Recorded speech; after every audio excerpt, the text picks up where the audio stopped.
Hi, I'm Christian Guzman, and I approve of the Board Shorts and Banter podcast. Oh dear, oh dear. What is going on, guys? Welcome back to another episode of the Board Shorts and Banter podcast. If you're watching this on Spotify or YouTube, you will see that we have got an incredibly special guest today.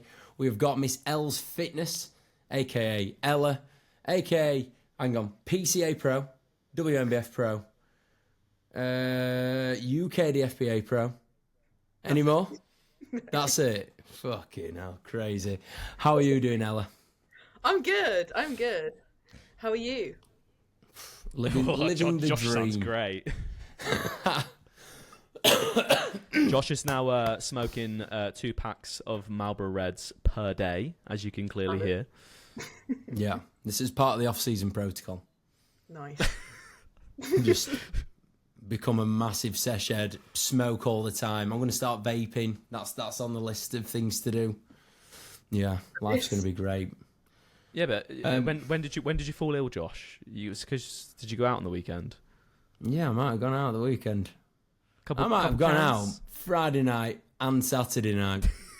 I might have had 4 hours sleep over 2 nights. Great. Who knows? So honestly, I am the personification of Health. bodybuilding. Mm-hmm. Yeah, 100%. yeah, Mate. You look it's it. a great time. But no, Ella, what have you been up to? What have you been up to today? How's your day been? What have I been up to today? Check-ins in the morning, Standard. and then eating, and then nurturing legs, and now we're here. So Wonderful. doesn't seem The like day's a just lot. got better and better and better. Yeah, pretty I wonder much. what you're going to do after this. Like, crikey, life is peaking. Probably eat again. Oh, gosh. What a treat. Whoa. Wild times.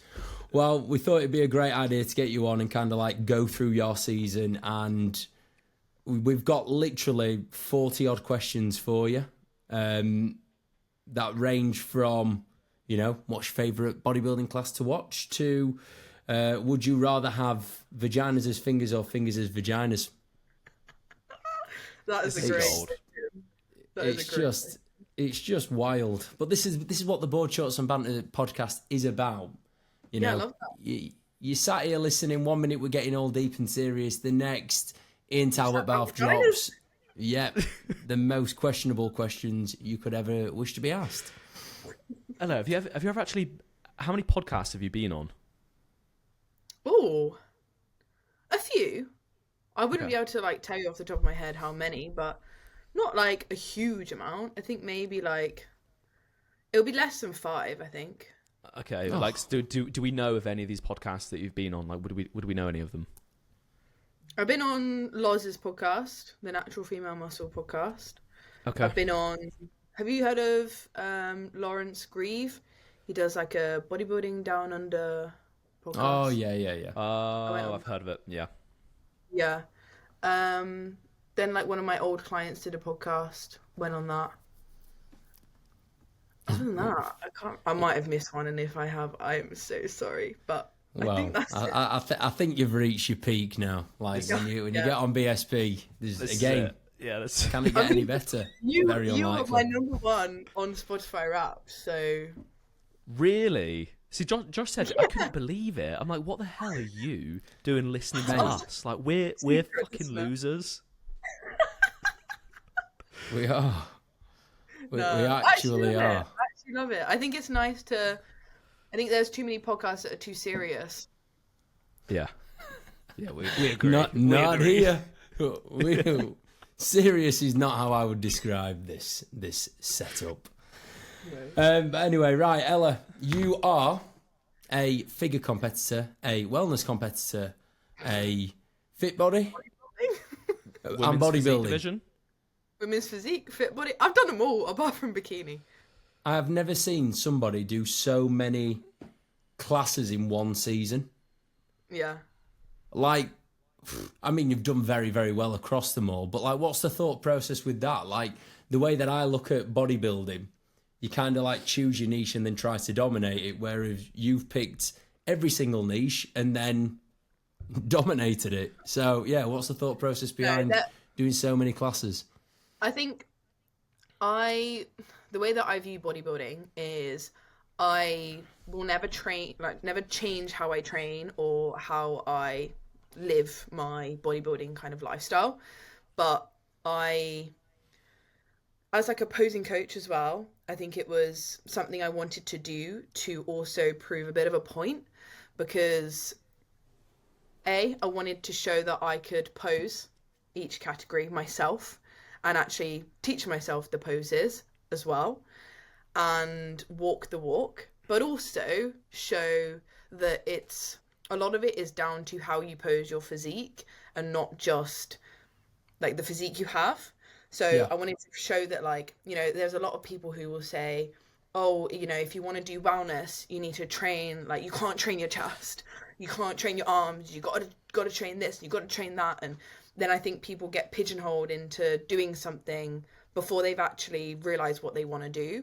Whereas for me, I wanted to just show that I can pose my physique in a specific way to fit a specific criteria. And for wellness, for example, I feel like that's the most different to a lot of the categories. I wanted to show that, okay, if I just didn't pump up my upper body, I posed my upper body like down a little bit, I can still fit that category well enough. And I think also kind of tying in with that as well, it's like I didn't change my training. I trained chest a couple of days before. Like, I didn't do anything different. And I think it's also nice to show people that and show that, like, you know, enjoy your training, especially when you're an amateur and you've, you know, not been doing it for very long. You don't need to worry about how many times you're training glutes, or just train hard, build a balanced physique, and then see where you enjoy the most. So that was kind of my thought process. I think that's so valuable because, again, as you say, like, a lot of people can pigeonhole themselves very, very early on into their training and then ultimately end up like long-term bottlenecking their potential. Like, they could have been maybe actually a very, very good, for guys, like classic physique competitor or women's physique competitor, yet they've pigeoned themselves to one category. So do you know, like, when bodybuilders have like little names like Dexter the Blade Jackson or stuff like that? I think yours should be like Ella the Shapeshifter. Do you know what I mean? Like The Swiss Army vibes. knife. The Swiss Army knife, yeah. The Shapeshifter. I've never heard that before, but I'll take that. I'll change my Instagram name now. Yeah, like Do Dexter it. the Blade Jackson, you know, Dexter the Blade. Or you got Big Ramy, but the Shapeshifter, come on, or I Swiss feel like the Army knife. Shapeshifter's a bit, I don't know if I like that name. Yeah, Yeah. you've also got like Shapeshifter Nutrition online. Maybe like if people like Google you, they'll get, you know, confused with a nutrition website. Yeah. You're in a fucking random mood today, you mate. Yeah, man, I'm fucking just doing whatever. Shapeshifter. Oh dear. So this year then, how many shows did you end up doing? So I feel like you were competing literally every weekend the entire year. Yeah, well, I was on prep for a long time. The first 2 shows I did weren't planned. So I did PCA and then I did BNBF. So that was 2 unplanned shows. And then I had, what did I have? WNBF, UKDFA, PCA Naturals, and then technically like the PCA finals. I don't know if you count that as 2 separate. I suppose it is 2 separate shows. That's two separate shows. Okay, for sure. and then MBW, and then the goal was always to try and qualify for the WNBF Worlds or whatever maybe potential show I could have done at the end. So then I did that. So there's 8. 8. Yeah. Jesus. Tom, just out of curiosity, how many shows have you done in your entire bodybuilding career? 7 or 8. That's wild. How did okay, so in your last season, because obviously how long ago was it when you last competed? 4 years. 4 years ago, okay. How many 2021. shows did you do in that season? 3. 3. So how did you find going from 3 shows in a season up to 8? Like, how did you find managing that this year? I think I thrive on a show day. Like, a lot of people do bodybuilding and they're like, I love the process and like I'm not really that bothered about stepping on stage. I love being on stage. And so I just really, really enjoyed being on stage more. And I think when I did my competitive season in 2021, I regretted not doing more. Maybe I took it a bit too much to the extreme this time, but like I wanted to come away from the season without regrets and without feeling like, oh, I wish I'd done this or I wish I'd done that. So I just threw myself in. I wouldn't advise it for first timers or for many people, but yeah, I found it all right. I think the hardest part was the back end, and I think I did 3 weekends back to back where there was like 4 shows technically, because it was like the PCA naturals at the end. That was tough. I think more so because the worst thing was scrubbing the fucking tan off. That was so hard. Like trying to get the tan off, and yeah, it wasn't tough in a sense of like physically. I think it was more just like I didn't process things very well. I struggled to like process what was happening because it was just like go, go, go, go, go. So obviously I think because it was quite successful as well, there was a lot to take in, and it was like coming off of like win pro card, and then I'm like, whoa, what has just happened? I think that was one of the most challenging things. And I think after I'd done the PCA show and like I knew I had a couple of weeks, I then actually processed things more, and I was like hit with this like emotion after it. But yeah, I don't know where I was going for that. What was the emotion? Was it like pure pride, or it was a lot. It was, I think, because I know this year has been a tough year for me, and I had a lot of goals that I set out to achieve. I've been through an injury, and like I'd been through a lot of things that could have really set me back, and I think it was the realization that I'd achieved a lot of the things that I wanted to without kind of really processing that in the moment. Like I'd always dreamed of winning an overall. I think a PCA overall for me was like a big goal that I really, really wanted to achieve. And like when I'd been close, like in 2021, I did toned figure at PCA Midlands, and I won my class and went into the overall, and I didn't win the overall. And I remember coming away thinking, really wanted that sword. Like, I know it's only a sword, but like it was something I wanted. And to win that, and then also like have come off the back of like also winning a pro card in the UKDFBA. And I think alongside that as well, doing it in a category that I'd kind of aimed to go up to, and without kind of going on too much of a tangent, the first show I did in that line of shows, the WNBF, I did fit body, and I didn't present maybe a look that I wanted to. And the feedback I got from that was like, oh, we think you'd do better in figure. We think you're more suited to figure. You should try figure. And I was feeling very like, I want to prove a point. Like, I don't want to do figure. I want to be women's physique or fit body. And then like winning the pro card in women's physique was like, oh my God. And like, oh, wow. Like, yeah, I've proven this point. And then like, yeah, it was just a lot. But yeah, I definitely felt quite emotional in terms of, yeah, feeling a lot of like pride, but also like overcoming like a lot of things that I didn't think I'd be able to overcome. Yeah. I think on prep, let alone doing 8 shows, but on prep anyway, a lot of people really do struggle to be present and actually take in what's going on, let alone doing back to back shows. And like, it's only, as you said, when you had that 2-week gap, I guess that's when you slowed down, actually had time to be a little bit more present. And I think I saw it in your story actually. Yes. When you were just kind of overwhelmed with that emotion, actually having the time to process everything. So it's hard to be present when you're doing back-to-back shows every single week, but I think it definitely does highlight the importance of it, because prep goes by just like that, and before you know it, like you haven't enjoyed it as much as, or appreciated it as much as what you could do, because you've just been focused on the process and nothing else, you know? Mm-hmm. Agreed. Yeah, mental. Absolutely crazy. Sorry, guys. Oh dear. Sorry, Josh. I can't breathe. Don't die, Well, please. I'm just gonna end up, unaliving myself on the pod. Cause of death podcast. You were my talking God. throughout all that. I was like, oh, I'm not coughing. Oh, right, Ella, I've got absolutely shitloads of questions for you. But I want to start off with the most important one, and that's from Mr. Shay McCall. Shimmy, as we like to call him. Shimmy has asked, Shimmy. what is your favourite sing in the car song? Ooh.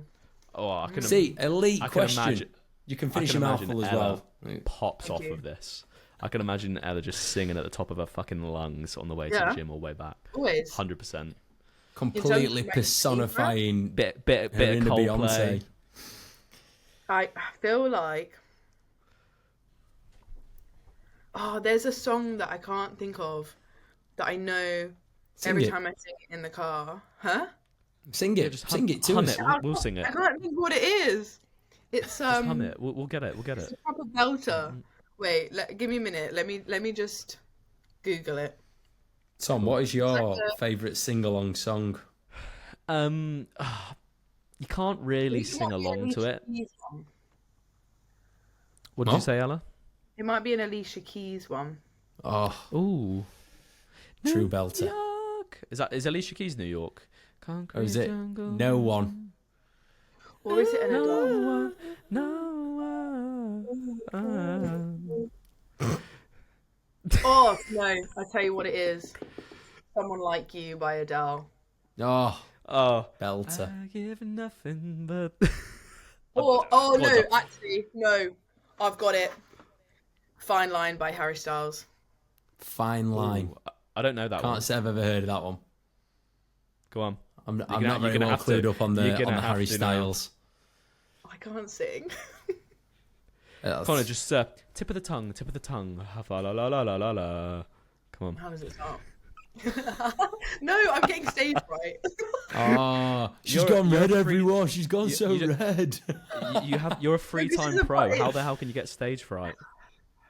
It's a different type of stage fright. Yeah. I'm not a singer. I don't go on stage and sing. Yeah, hang on, Maybe Ella, this we're is just the going to next get you to thing. sing for 1,000 people.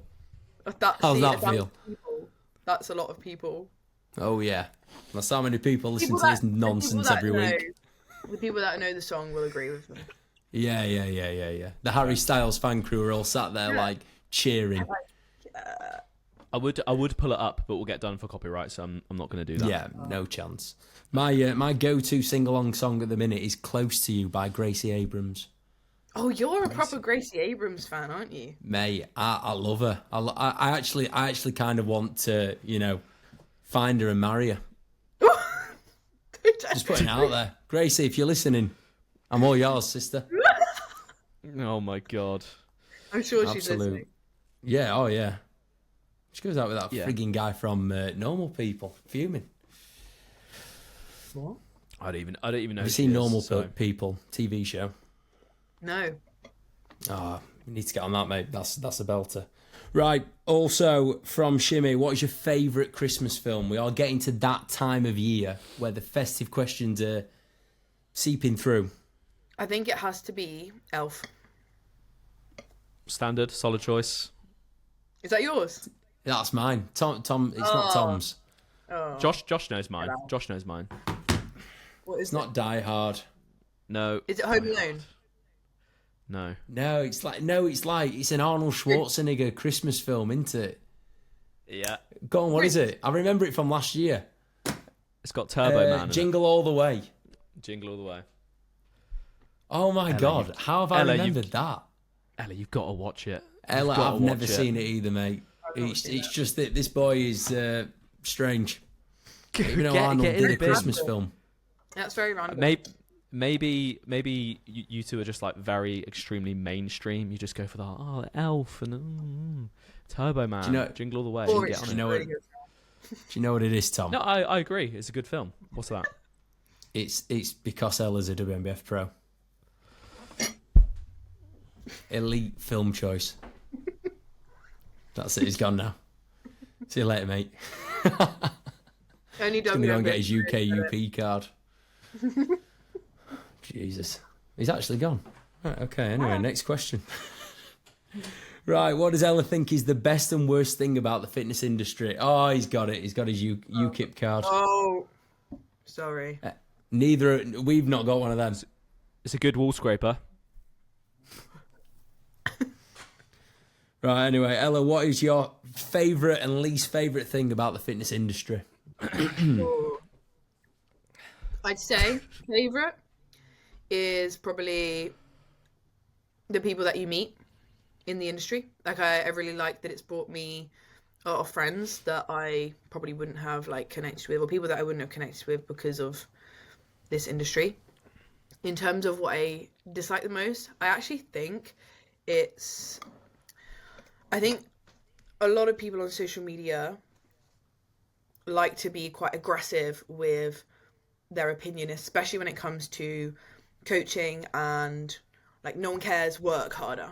Like, if you're not working every single day, you don't want it enough, or you're not going to be successful unless you're working from like 5 a.m. till 10 p.m. and like, I get my clients' feedback done within 5 seconds, and it can, I feel like it can make people who are not like that feel not good enough. And I've definitely fallen down that trap before, where I've been like, oh God, like, I haven't woken up at 5 o'clock in the morning, like, oh, like, I'm not good enough for this, or, you know, like, I'm gonna take a day off, but almost feeling like I can't because no one else takes a day off. Yeah, it skews. That.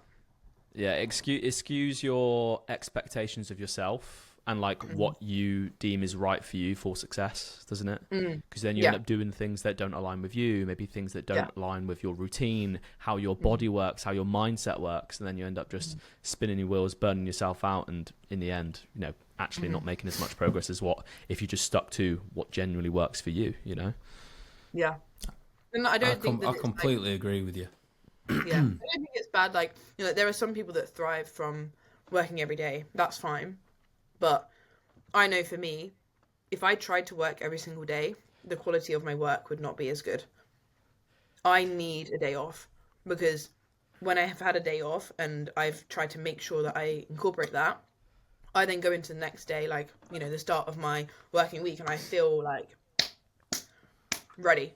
When I don't take a day off, I feel like trashed. Just a 1 day working week. 6 days off, 1 day on. Yeah. But I need them 6 days training. off spell to do everything on that 1 day. Yeah. I think the people that preach this like rapid response to clients and rapid if your coach doesn't do you a loom, that's 40 minutes every week, what are you even paying them for? I think they are the biggest idiots going. Like, and they probably have incredibly small amounts of clients. Like, they'll get the clients checking in on the same day, like everyone on the same day. They won't have a business. They'll have like it'll be their side hustle. And their way of trying to climb the ladder is by shitting on, or not even shitting on, spitting at the people that are actually, you know, legit coaches. Yeah. Yeah, I agree. I've never understood that when Jesus, am I getting ill? I've never understood when other people depreciate others in order to like, as you said, put themselves above. Like, just let your work do the talking rather than trying to shit on other people. It literally makes no sense whatsoever. It's like, are you really that insecure? Like, maybe your service actually isn't that good, so you feel the need to like compensate for that in what you say. Like, come on, mate. Yeah. Agreed. I respond to my 4 clients within 5 minutes every single time. Okay, brother. Okay, you say so. With your coaching then, Ella, you obviously do posing coaching and online coaching side by side.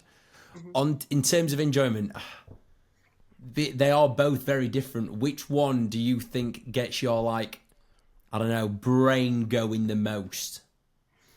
It's like I've seen how you coach people. I think it's brilliant. I've seen how you deliver posing coaching, and I'm not blowing smoke up your arse. It's the best that I've seen somebody do. There's you and Hannah. You are the 2 best people in my eyes when it comes to posing coaching in the UK. Like, I'll take that. yeah, your routines that you do for people are fantastic. So yeah, which one gets your like enjoyment the most? It's so hard because I love them both in different ways, and that's why I don't think I'll ever not do one. Like, a lot of people have sort of said like, oh, it's okay if you want to just go down, posing coaching, for example, because I think that's been something that I've definitely been like picking up a lot more with and enjoying a lot more than I maybe did.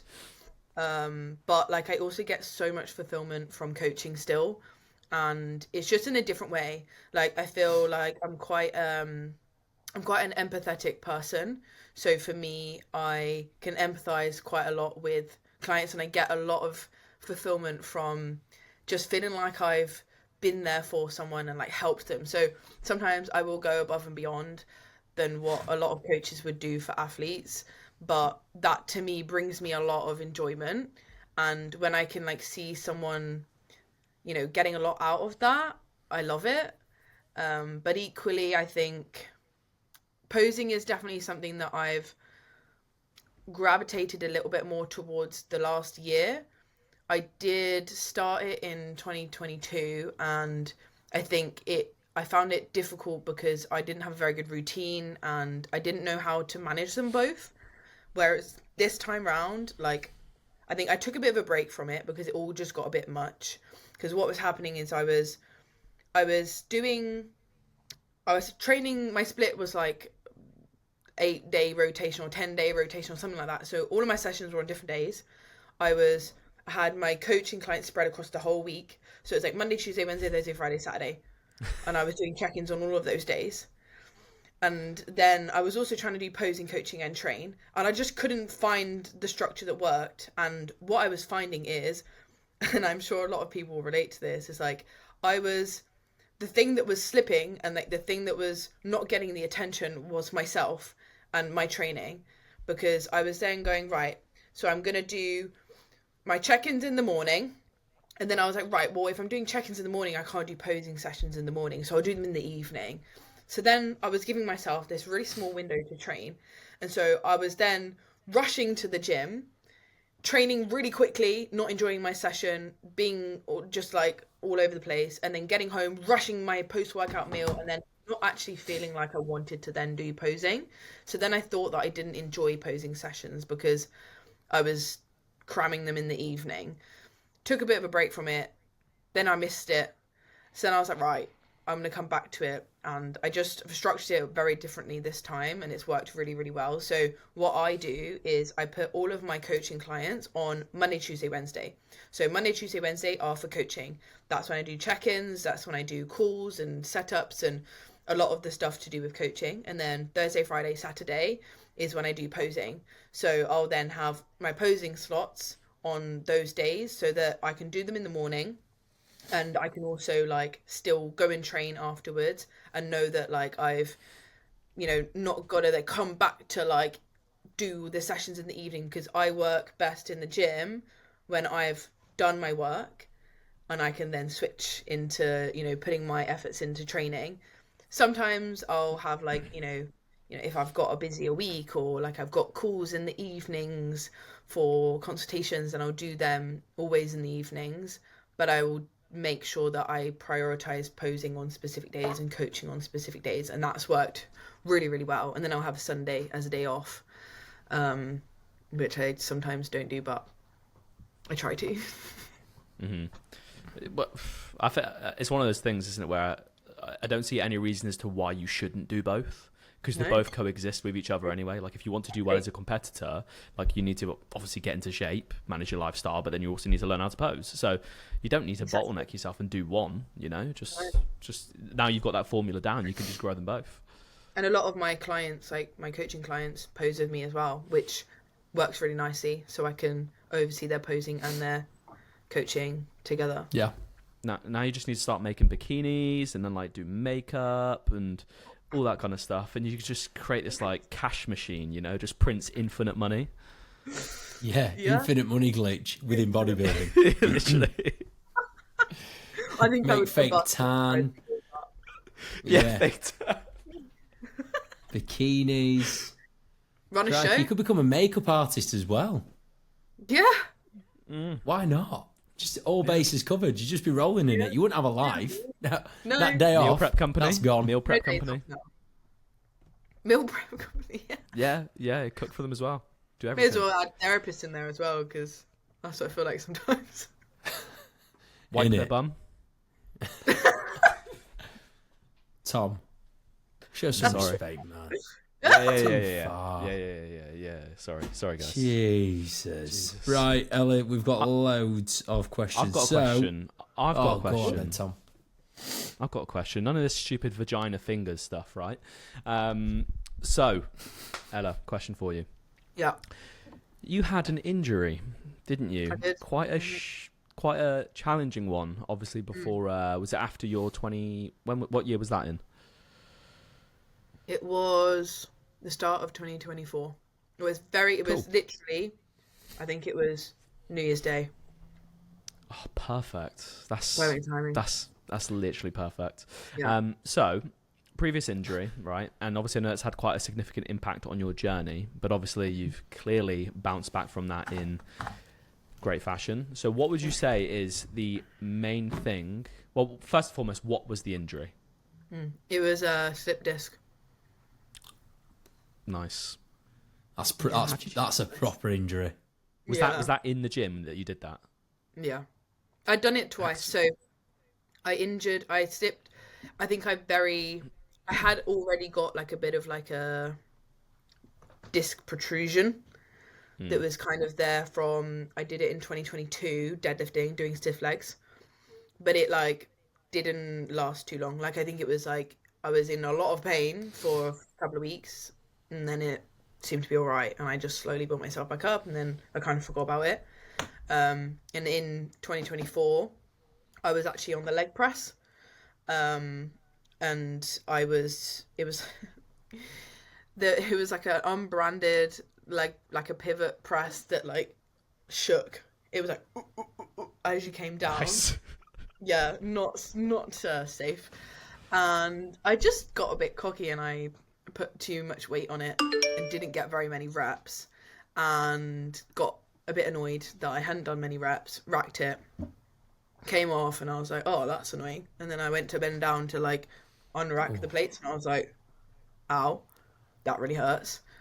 And then it was like, it just hit me after that, and then I literally felt like I couldn't really move.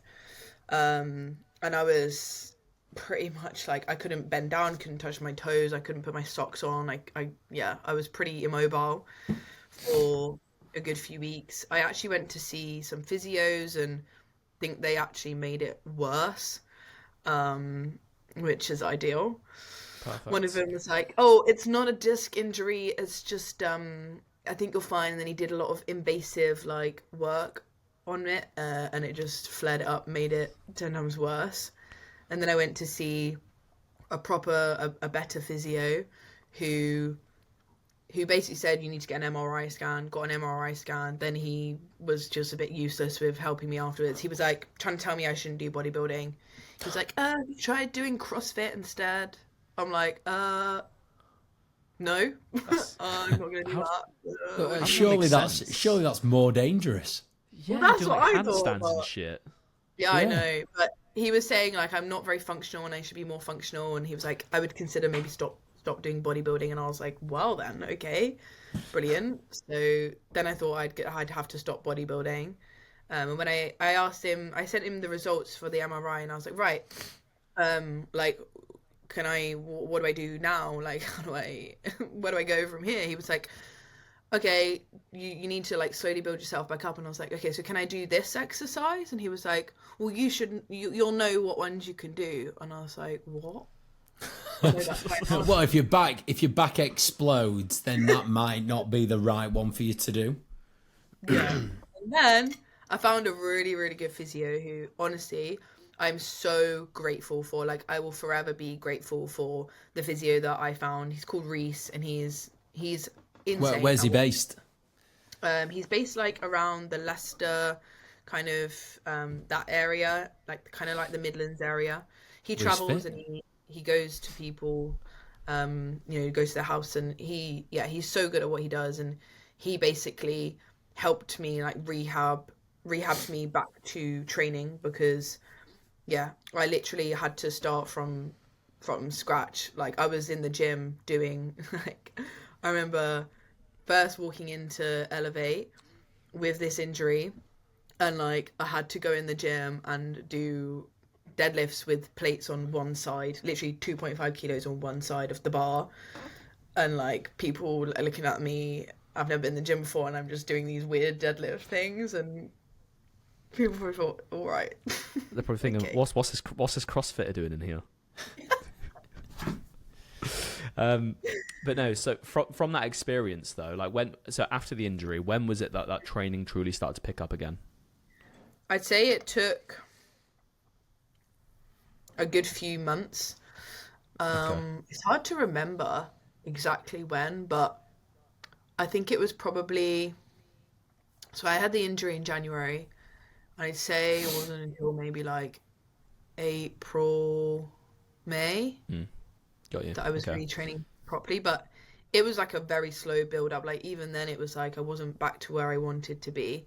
I had the conversation with AJ, like, is prep going to be realistic? Are we going to have to push it back? He said to me, like, it's okay if we push it back. It's okay if we wait. We don't compete in 2025. And I remember thinking, like, I don't know if I can handle that. But no, I managed to get myself back from that. Throughout that time then, what would you say was probably the hardest thing that you had to deal with, like mentally? I think it was, I guess, like, not feeling like I could do what I loved doing. Like, training was such a big part of my day-to-day, and like going in the gym and like just feeling like I was not really enjoying it, to be honest, and felt so far away from where I wanted to be, and kind of questioning, like, am I ever going to get there? Am I ever going to be able to do this again? And I think it also came at a pretty terrible time, because when I did it, I was like, oh, this is great. I can prioritize my business. I can put everything into business, la la la la la. And then I lost 10 clients. Yeah. So it was like, you're injured, can't train. And all of these 10 clients are all going to leave in the same month. So then you're going to be stressed about money as well. Hi, Ella. Like, we understand that you've like slipped your disc, so we're just going to like leave. Like, we do not want someone to coach us that's got a slip disc. Sorry, goodbye. Yeah. The check-in quality is going to completely drop due to your slip disc, so ciao arrivederci. Yeah. But like, I mean, all of the clients that did leave at that time, like, they had very valid reasons. I think it was just a timing thing. It was just like unfortunate that it all came at the same time. So I think that is how life works, isn't it? Where it doesn't rain, it fucking pours. Yeah. So I think that was probably the most challenging period of time I've ever been through. It was like stress because of money, stress because I was like, I can't train. And I felt like a big part of coaching and like the business that obviously I have is like, a lot of the people that join me, I feel like join me because of the way that I am on, like the way that I conduct myself, like the way that I show my journey and like my training. And like, I think people are sort of drawn to my coaching because of the way I train, or that's what I was feeling in my head. Yeah. So it kind of, I've struggled to not associate that together. Like, oh, well, I can't train. If I can't train, my business is going to go to shit. And it was hard to not feel like it was because of that. And like it was then making me kind of, worry, like, am I ever going to be able, like, say if I decided I didn't want to compete anymore, or like, am I just going to then lose all my clients because I'm not training in the same way, or like, it's really quite hard to not go down that rabbit hole and freak out because of that. Mm-hmm. Well, it's like you're an athlete, but you've also built your business off the back of being an athlete. So almost you are, to a degree, your business. But what you need to remember as well, there's many coaches out there that look like themselves, as in like they've competed before, yes, but they're past that now. You know, many successful coaches that do not compete anymore, they're not active. May it take you a little bit longer to like grow that business potentially, you know, but still, like, as long as you keep showing up, you know, you would get there. But so if someone else is going through an injury now at the same time, like maybe they're in a similar situation to what you were, what would your best advice for them be? This is Tom asking a question for himself. Ella, help me, please. Help my shoulder. I've had this problem shoulder. now for Can you ages. fix it? Have a look. Don't give up. I know that's so generic, but like, I had to remind myself of that every day, and I had multiple conversations with AJ where I'd be like, I can't do this, and he'd be like, no, you will get through it. You will get through it. He was like, and I think what helped was he was also going through an injury himself, so as shit as it is, it was helpful because he was relating to what I was going through exactly at the same time. And he would like remind me all the time, like, you know, this is just a part of your journey. You will get back. It feels far away right now, but you will. He's like, just keep doing what you're doing, keep showing up in the best way that you can, and you will eventually get there, even if it feels like it's, you know, taking a long time. You have to just take every day as it comes. I think I also, one of the ways that I managed that and like got through it was trying to find other things that I enjoyed. Like I started putting more effort into things that I could. So for example, like, because I couldn't spend as much time in the gym, I wasn't training as much, and like I was struggling to, you know, build my business at that time, I was like, right, okay, well, I'm gonna take care of myself more. So I actually started to spend a little bit longer in the mornings, like getting ready and like doing my makeup, and I started to like put a little bit more effort into that because that was making me feel good. So, you know, yeah, it's something completely unrelated, but it was something that would make me feel good every day, even though I was sitting at home and doing nothing. Even though I couldn't go out for a walk because I couldn't walk, I was putting makeup on to make myself feel good. And something small like that was like what got me up in the morning. Mm-hmm. Yeah, it's one of those things is where like just because one thing is, you know, not going so well right now, doesn't mean that you turn the whole situation into an absolute train wreck and like go off the rails completely. Yeah. And even just as you mentioned there, doing little things, I guess, that make you feel better, even if it's just a little bit more flexibility work at home that you can do to make yourself feel a little bit more, you know, eating better, you know, keep on track of your nutrition, like all of these things, they all putting more effort into your sleep, they all make you feel better, keep you in a more positive mindset, versus if you just succumb to it and you just fall off everything completely, well, that's not going to help you, is it? It's actually going to dig you a deeper hole. So very, very wise advice. Yeah. Add that very to good my, advice. CV. Yeah. A mindset mentor. Yeah. That's it. That's another job. Mindset mentor. Monday coaching, Tuesday posing, Wednesday mindset coaching, flying. Where can we put business mentor in there as well? It's got to go somewhere. God. Fucking hell, never be that person. Oh dear. Right, Ella. Big question. Natty for life, yes or no? Yeah. 100%. 100%. I'm joking. Yeah. You don't want to just do like a little bit of test? I actually have no idea what steroids women do. Do they do test? Apparently. Femtest? Anavar. Anavar? Anavar. That sounds good. No, in all seriousness, I don't have any interest. I don't think it's something I'll ever... Like, obviously, I think more at the start of, you know, this journey, like, I did have a moment where I thought, oh, maybe, would I? But, for me, I want to keep my femininity. I don't want the side effects, so I'm not going to do it if I don't want the side effects. And I think if I was to do something like that, I think I would only do it if it was for to get to the top, you know? Like, if I was doing it, it would be to go all the way and go to the Olympia and win the Olympia. That's the way I look at it.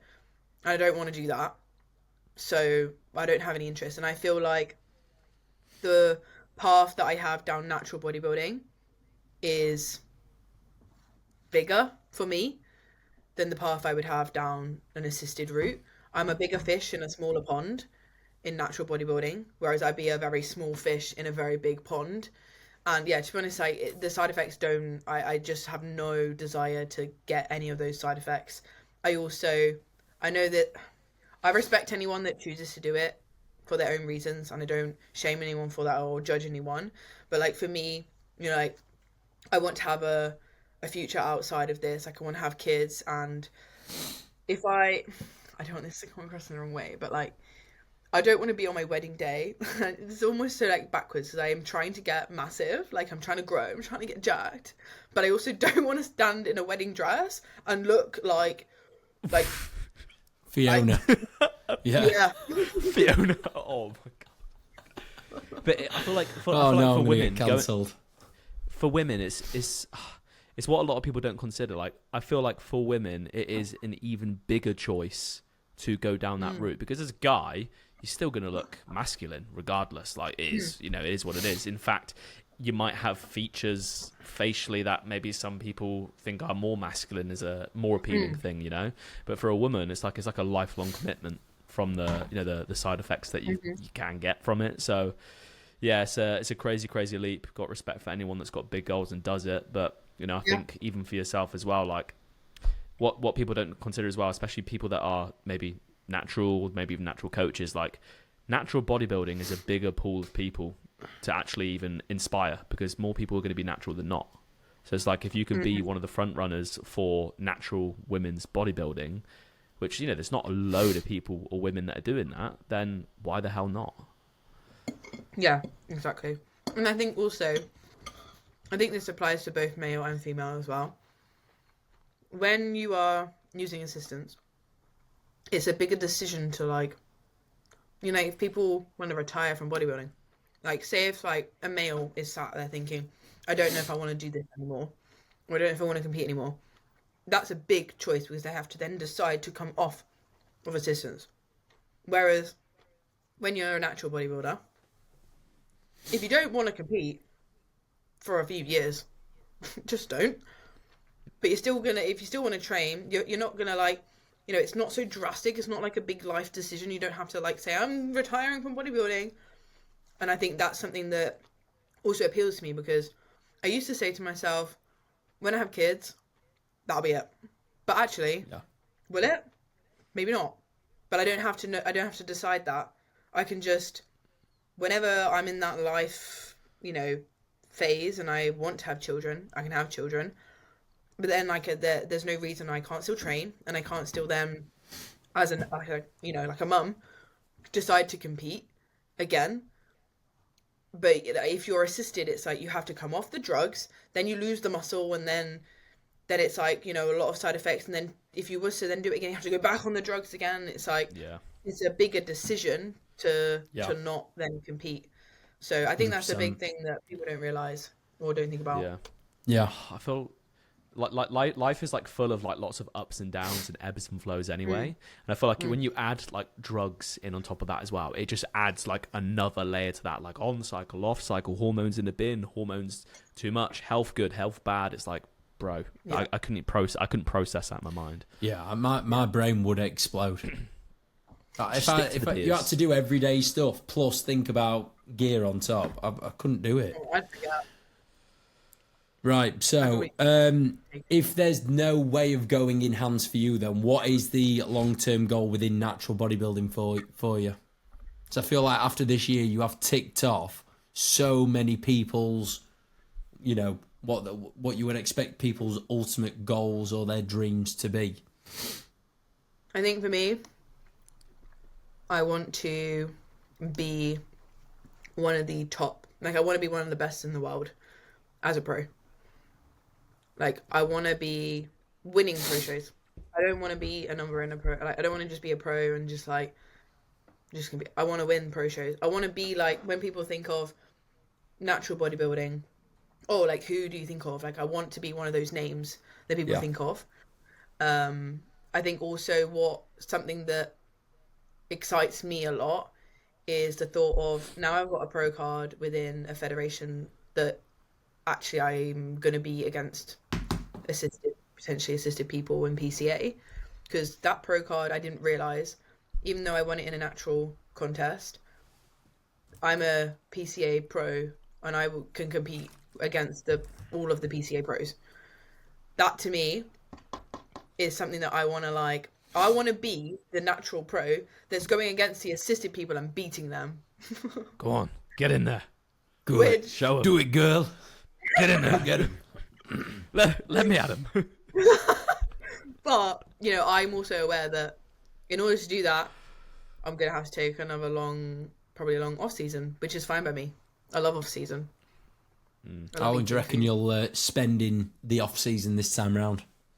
I think it all depends on how I recover from this prep, because to be completely like transparent, I lost my cycle a long time ago. And obviously it can take some time to regain that. And then once I've regained that, like, I want to have a good amount of time to grow. I also want to enjoy like life things a little bit more. I want to build, you know, I have some exciting things that I am planning to do with posing. So I want to be able to put a lot into that. And, you know, my business didn't suffer, but I think my creativity towards the end wasn't as good as it can be. So for me, I will not be afraid to take as long as it takes to be able to be better. So I think the earliest I'd ever compete again in this next sort of season will be 2027. But even when I was saying to AJ, I was like, oh, maybe 2027. And he's like, okay, but if you do that, it's like, okay, you've got recovery now, like, you know, get yourself back into a good place. In like that time, you're not going to grow as much. Then maybe do a diet, which you probably won't be as responsive to. Then you do a bit of an off season. Then you pre-prep again. And I was like, oh. Yeah. When you start wording it like that, there's 2 years is nothing. I was like, maybe not. Wild, isn't it? So it probably will be more likely 2028, but I'll just see. I don't have a date. Like, I'll just see how I feel, see how I'm doing. And when I know I'll feel, because after I competed in 2022, when I went to shows, I was like, no, thank you. Don't want to do that. Yeah. Like, obviously I knew I would in the future, but it was like, I didn't have the desire to prep again. Yeah. And then even in 2023, I was like, nah. It wasn't until 2024 I started to like get the itch. Get itchy feet. Yeah. I really want to compete next year, just to compete against Tom. Do it, bro. Line You're so funny. Get his WNBF pro card then. I'm not going to renew my WNBF pro card, so then I've got to go for it again, and then I'll just go for it in shows that Tom's doing. I just go just for a laugh. Wash show, just some wash show in some country, and you follow me there and don't even tell me. Yeah, the San Marino Pro Qualifier, something like that. Yeah. Class. Ella, do you have a preferred? Have you thought about which federation you're more excited to go down the route of? Like, which one was like the priority for you in this past season? I think the priority was UKDFA. What I enjoyed the most, PCA. Why? Because I won every single one. No. Really enjoyable when you win. No, I've always loved PCA because I just think the way they run shows is levels above. I love just the atmosphere, the stage experience. I love how they have a routine. That for me is something that I really enjoy doing. And also the variety of poses. Like PCA, you have so much choice to hit different poses. So it feels very different than when you're on a stage. Say, for example, when I did figure, at the WNBF Worlds, I remembered why I didn't want to carry on doing figure, and it's annoying. Well, it's not annoying. Like it's a nice problem to have, because obviously I suit figure. My physique suits figure, but I find it quite boring. Like, it's just how it goes. Yeah, but you know, I still enjoyed it. Don't get me wrong, but I thrive on a stage like PCA. I think also because they appreciate, and I think they judge your presentation as well. So like the way that you're posing and the way that you like hold yourself, they take that into consideration more than some federations do. Yeah. So that works well for me because I thrive in that. I love, like, you know, just being on stage. The sassy performance. Yeah. 10 pounds of personality. Tom, Ella's got 20 pounds of personality, mate. Well, mate, I just need to do PCA because I can bring the personality, bro. Yeah, bro. You can do PCA The figure. sass. You should do all the federations and all the categories as well. Shall I? Literally, learn from the best. If you do every single federation, every single class, you will know which one you fit the best. Noted. Yeah, bodybuilding. I'd love to see that. Tom doing bodybuilding. Jesus Christ. What a shambles. Oh, dear. Right. Very important question. Can Ella film a leg session but just have the camera angled at her feet instead? Why did I knew it was going to be about that? Give the people what they want. The people want feet. Where did this come from? Where did this idea of doing a little bit of feet content come from? Right. It was all because of that reel that I did. Do you remember the MBW reel? Yeah. Yeah. But what? Who told you to do that? No, it's because I train, especially like when it's hotter weather. I like training without my socks on, just because it feels better. Like, for no other reason than I'm gonna try it. It just feels good. I feel like I have more connection, more stability, and I've done it for a while. And that video that I did, me and Ben always try and think of like reels that are going to pop off. And I was like, oh, you know, like it's a bit controversial because some people like have a bit of a problem with it. Some people will hate feet. Some people find it gross. Some people find it like, some people are like, oh, like that's so, you know, like, sexy. Disrespectful. No, Oh, some people right. Disrespectful. Really like it. Yeah. When I did that reel, I was like, oh yeah, this is going to piss some people off. But it literally went crazy. And then off the back of that, I just gained loads of followers that were all people that like feet. Foot worshippers. So. And I used that to get my engagement up a bit. So then I was tactically placing the camera. I believe they call it aura farming. Yeah. Cool kids. Yeah. Because videos that I've tactically put the camera in a certain place, we're getting way more views. This podcast is going to pop off. I can tell already. Do you want to just use like a picture of my feet as the as your little thumbnail? Yeah, 100%. yeah. Pretty much. Oh my god, I'm going to look forward to editing that. Ella, what's your favourite vegetable? Vegetable? Yep. This is a genuine question. Ooh. Why can I not think of any vegetables right now? I quite like, swede. Ooh. Oh, not swede. A parsnip. Swede? Why the fuck was swede? Oh, Swede. roasted parsnip. Parsnips, baby. They so are good. Roasted parsnips. Yeah. I do really like red cabbage. Interesting. Cabbage. Red cabbage. No, but it has to be like, it has to be cooked with like, my mum does it with like apples and stuff. Oh. Bit of a go on, what do they put in it? Caramelized onion, that kind of. Oh yeah, I can get on board with that. Vegetable, isn't it? Oh yeah, that's. I've actually got. If AJ's into this, I don't know if he will. He will. AJ loves the pod. He will absolutely be creasing because in my check-in today, he actually had to be a little bit tough. He gave me some tough love because my digestive system. Obviously, I'm like 2.5 weeks post-show, and let's just say I was trying to add foods that my body wasn't digesting, and I had issues with digesting onion when I was like dieting, like did my pre-prep diet. Like my body just starts to reject onion and garlic. I can't have it, even though I love it. So I remember saying this to AJ before, and we had a few times where like I'd then try and put it back in, and I'd be like, AJ, I tried to add onion in, and he's like, Ella, what are you doing? Like, stop. Like, you're playing with fire.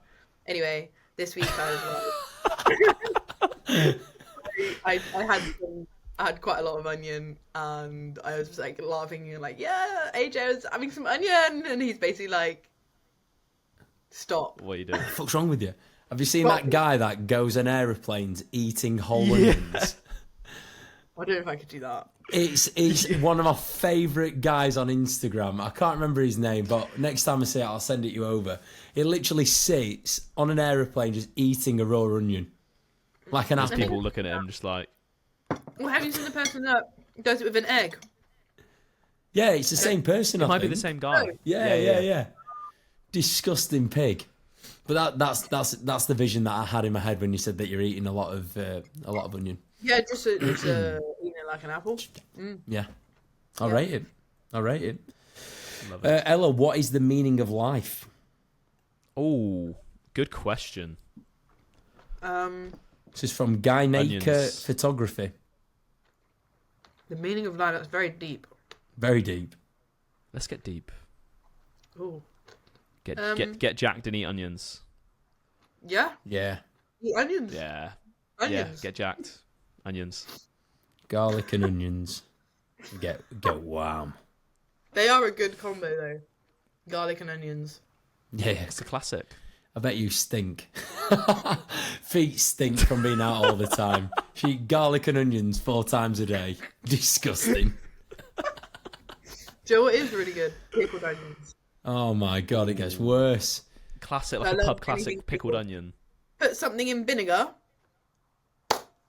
Love it. What about gherkins? Oh, Love 'em. pickles. Yeah. Yeah. I Yeah, could more than eat that. gherkins like they're... I don't know. Right. I think I've found your new niche. Ella, you're going to make content on Instagram where you sat in the gym with your feet out eating like pastrami and pickled onions and all like Gherkins. really, really grim. Almost like Getting, Eastern European foods. but you've got to pick the pickled onions out of the jar with your feet. Oh, Yeah. Yeah. That'll pop off. Yeah. Can you do that? Yeah. So you've got meal prep, you've got posing coaching, you've got like a foot kind of OnlyFans / pickle thing. It's fucking hell. It's a busy year coming up for the girl. I'm a busy girl. Busy girl indeed. Right, we'll finish on a semi-serious one. Who is your biggest inspiration?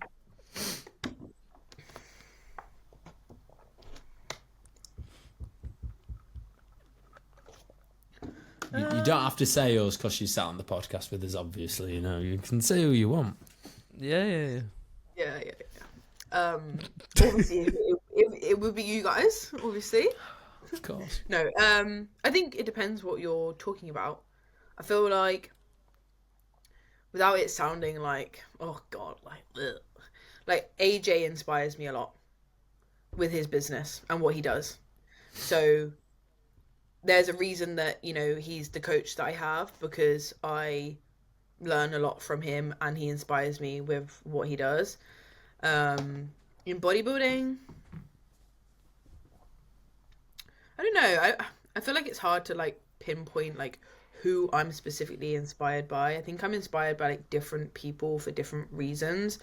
And I don't like look at one person and go, they're my inspiration. I look at things that people do and the way that people act and get inspiration from that. But Yeah.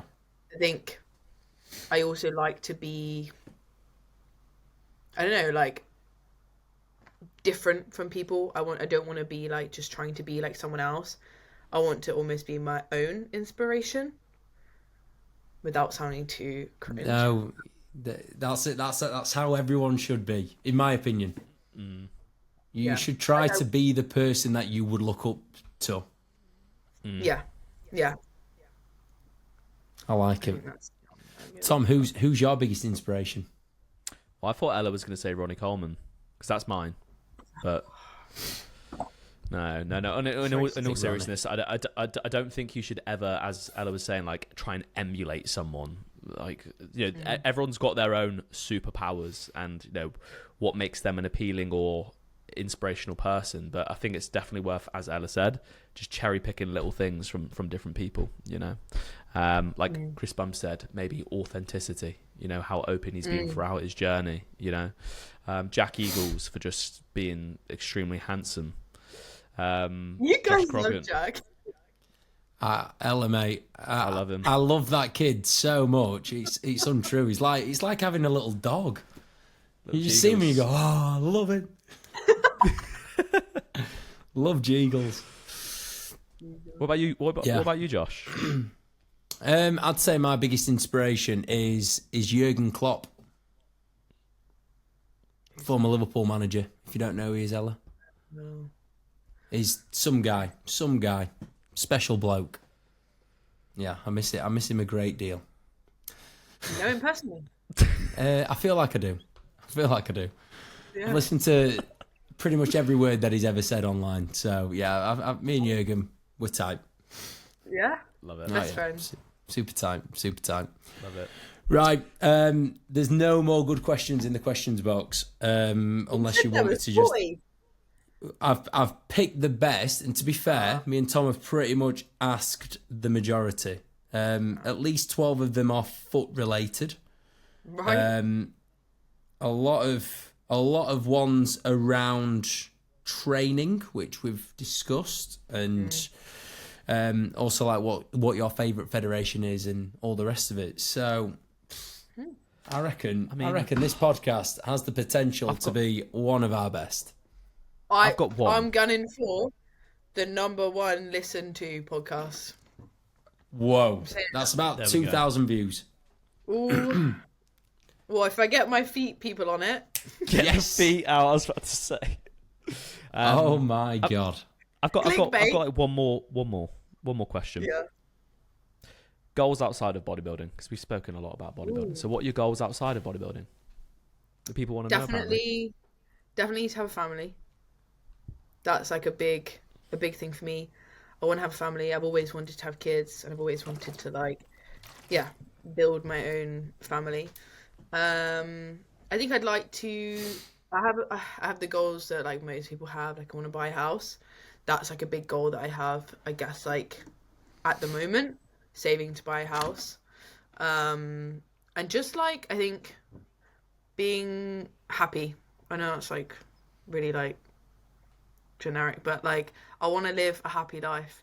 Like I don't want to look back on my life and be like, oh, like I was just kind of miserable all the time. Like I want to just be happy, and I think that comes from also doing what I want to do, like doing the things that I want to do, not working for other people, for example, like working for myself, and yeah, just like being my authentic self when I do it. Legend. Love it. Legend. I was watching this is random. I was watching In-Betweeners last night, and it was the episode where. Do you watch In-Betweeners, Ella? Have you watched the In-Betweeners? Right. Okay. It was the episode where they go and do work experience. Yeah. And when I was seeing what they were doing, it like literally stressed me out. I was like, I couldn't imagine doing shit like that. You know, working in an office or doing like manual labour or being a mechanic. I'd be like, oh my god, no. Yeah. I want to be an online coach. I want to do this forever. I tell you what made me realise that a lot more as well is like being around people, because for people that don't know, I've moved in with my auntie, and so now I'm like in the house with like my auntie, my uncle, my cousins, and my cousins are kind of at the age, well, one of them is where she's like thinking about her GCSEs, well, she's doing her GCSEs, and she's thinking about like A levels and that sort of pathway. And I obviously went to uni, and I think it's so weird to look back now and be like, wow, I've actually like created the life I want. And like thinking back to being in that position where you were like thinking about what career you wanted to do, and like my auntie's a career advisor, and just kind of realizing that, oh shit, like I've actually created my own business, which I think you kind of forget sometimes when you're in the industry, and like everyone's got their own business. It seems like everyone's, you know, an online coach, but when you're actually surrounded by people who aren't, it makes you realize like, wow, I'm so glad that I've found that, and that I'm not just, you know, like hopping from job to job that I hate and not really knowing what to do, and like being, I think the thought of being stuck, you know, like when people, they earn a salary and like that's their salary, you know, and they have no way of progressing with that. That to me is like, oh, like no, terrifying, isn't it? Yeah. I've started playing football on a Sunday, and every single one of the lads, like, they go and they do normal jobs. It's like having conversations. I'm like, oh my God. Like, I know you make your own luck, but you can't help but feel lucky that everything that we do, and not like in a self-centered way at all, but everything that we do is to benefit ourselves, and the work that we do is so rewarding. Like, we are the luckiest people in the world that we're like born in a time where we can do this. It's crazy. Yeah. It'll never ever be lost. I don't know about you as well, but I think when you earn more money, sometimes I don't want this to come across in the wrong way, but like when I see what like the average salary is, I actually sit there and I think, how do people live on that? because you earn a decent amount, you look at it and you go, where's all the money gone?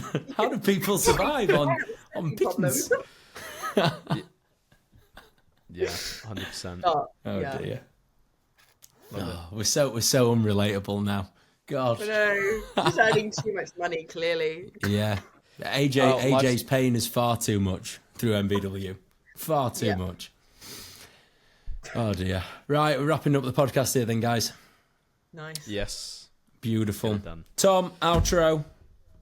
Well, people, thank you very much for listening. Ella, obviously, to yourself, thank you very much for actually joining us, because obviously we know that you're a busy girl, pro in 3 different federations now, so God knows how the hell you're going to manage your time going forwards. But yeah, we do really appreciate you obviously jumping on with us. Where can the people find you? Ooh, so Instagram's probably the best place. So I've got my main Instagram is els.fitness, and then I also have my posing Instagram, which is at Elevate Posing. It's ELEVATE. Oh wait, oh no, I think I said that wrong.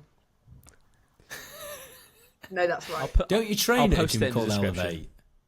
I did, which was a bit confusing, but I don't anymore because now I'm in Essex. Anyway, and then if you want to follow my coaching page, it's Revival, but it's REVIV_ELLE. That's all of them. What about YouTube? Oh, YouTube! I haven't done that in a while. Oh, I think you should maybe do it more. This is your sign to get back on it. Yeah, I actually have filmed a lot of things that I haven't put together yet. But my YouTube, I do want to get back onto it. So my YouTube is just Els Fitness. Same as my Instagram. Beautiful. Perfect. Lovely stuff. So thank you very much for listening, people. If you liked it, obviously go and follow Ella and support her on her stuff. Subscribe, like, all that kind of stuff, because it greatly helps out. And other than that, we'll catch you in the next episode. Bye-bye.